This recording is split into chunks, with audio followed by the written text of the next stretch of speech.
Cette brève rencontre fortuite devant les toilettes avait suffi à Carl pour succomber au charme d'Anne. Ce jeune homme d'une vingtaine d'années était tombé amoureux d'une femme assez âgée pour être sa mère. Après le festival, Carl s'était rendu à la boutique d'Anne, prétextant vouloir acheter des objets décoratifs.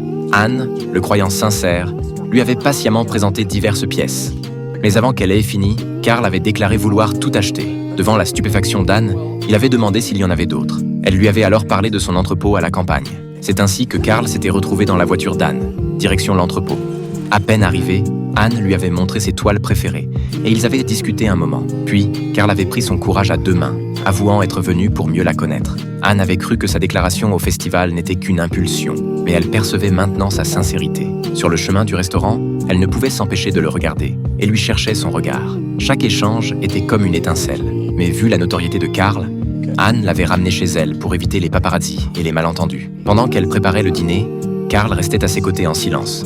Après le repas, ils avaient enchaîné les sujets, parlant de leur carrière, leur famille, puis l'amour. L'atmosphère était devenue électrique. Ils s'étaient regardés intensément pendant quelques secondes.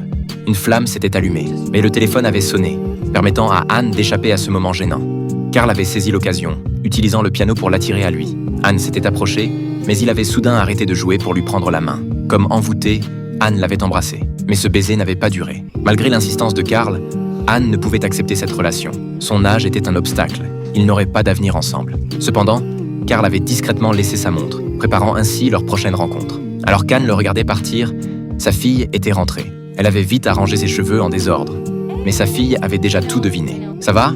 Anne avait fait comme si de rien n'était, éloignant sa fille curieuse. Puis elle avait trouvé la montre. Intriguée, elle avait cherché tout ce qu'elle pouvait sur Carl. Son beau visage la faisait tomber amoureuse. Elle avait décidé d'être courageuse pour une fois. Cette montre était devenue son seul prétexte pour le retrouver. L'avion atterrit doucement dans la ville où Carl était en tournée. Malgré ses 41 ans, la beauté éblouissante d'Anne n'avait pas faibli. Lorsqu'elle frappa à sa porte, Carl ne put cacher sa joie de voir celle qu'il aimait. Sa silhouette élancée et son visage sublime le captivaient. Alors qu'ils se rapprochaient, il pouvait entendre les battements de leur cœur s'accélérer.